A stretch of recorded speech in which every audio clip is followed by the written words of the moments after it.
may bagong secretary na si PBBM administration sa Department of Agriculture. So yun ang bibigyan natin ng reaction today sa bagong secretary ng agriculture na si Francisco Cho Laurel.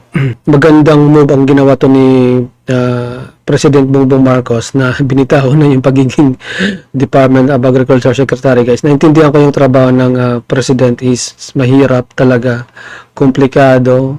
So, ang hirap niyang gawin kung hawak pa siya ng isang department talaga sa katulad nitong komplikadong trabaho sa pinakamahirap sa ngayon. Maingay na department ng government talaga is itong agriculture. So, ayun, is good yun. Magandang ginawa ni President Bongbong Marcos na binitawan niya at binigay niya sa isang tycoon kilalang kilala